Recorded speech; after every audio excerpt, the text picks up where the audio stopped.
ಮಾಡಿ ಭುಜದ ಸಮಾಂತರ ತೆಗೆದುಕೊಂಡು ಬನ್ನಿ. ಮುಷ್ಟಿಗಳು ಸಡಿಲವಾಗಿರಬೇಕು ಮತ್ತು ನಮ್ಮ ಭುಜಗಳು ಕೂಡ ಸಡಿಲವಾಗಿರಬೇಕು. ಸಾಧಾರಣವಾದ ಉಸಿರನ್ನು ತೆಗೆದುಕೊಂಡು ಹೊರಗೆ ಹಾಕಿ. ಮತ್ತೊಂದು ದೀರ್ಘವಾದ ಉಸಿರನ್ನು ತೆಗೆದುಕೊಂಡು ಹೊರ ಹಾಕಿ. ಇವಾಗ ನಾವು ಕೊನೆಯ ಸುತ್ತು ಭಸ್ತ್ರಿಕಾ ಪ್ರಾಣಾಯಾಮ ಮಾಡಾಕ್ತೀವಿ.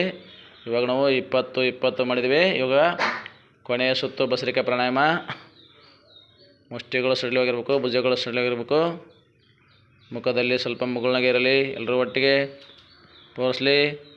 ಉಸಿರು ಮೇಲೆ ಕೆಳಗೆ, ಉಸಿರು ಮೇಲೆ ಕೆಳಗೆ ತೋರಿಸ್ಲೇಬೇಕು. ಉಸಿರು ಮೇಲೆ ಕೆಳಗೆ, ಉಸಿರು ಮೇಲೆ ಕೆಳಗೆ, ಉಸಿರು ಮೇಲೆ ಕೆಳಗೆ, ಉಸಿರು ಮೇಲೆ ಕೆಳಗೆ, ಉಸಿರು ಮೇಲೆ ಕೆಳಗೆ, ಉಸಿರು ಮೇಲೆ ಕೆಳಗೆ, ಉಸಿರು ಮೇಲೆ ಕೆಳಗೆ, ಉಸಿರು ಮೇಲೆ ಕೆಳಗೆ, ಉಸಿರು ಮೇಲೆ ಕೆಳಗೆ, ಉಸಿರು ಮೇಲೆ ಕೆಳಗೆ, ಉಸಿರು ಮೇಲೆ ಕೆಳಗೆ, ಉಸಿರು ಮೇಲೆ ಕೆಳಗೆ, ಉಸಿರು ಮೇಲೆ ಕೆಳಗೆ, ಉಸಿರು ಮೇಲೆ ಕೆಳಗೆ, ಉಸಿರು ಮೇಲೆ ಕೆಳಗೆ.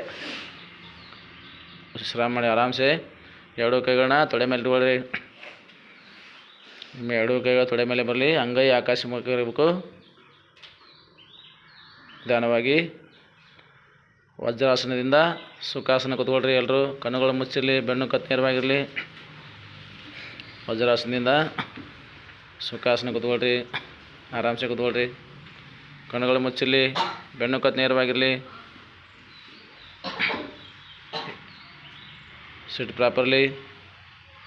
ಬೆನ್ನು ಮತ್ತು ಕತ್ತು ನೇರವಾಗಿರಬೇಕು. ಎರಡೂ ಕೈಗಳು ಚಿನ್ಮುದ್ರೆಯಲ್ಲಿರಬೇಕು, ತೊಡೆ ಮೇಲೆ ಇರಬೇಕು. ನಿಮ್ಮ ಬೆನ್ನು ಮತ್ತು ಕತ್ತು ನೇರವಾಗಿರಬೇಕು. ನವೇನ ಸರಿಯಾಗಿ ಕುಂತ್ಕೋ. ಎರಡೂ ಕೈ ಚಿನ್ಮುದ್ರೆಯಲ್ಲಿ.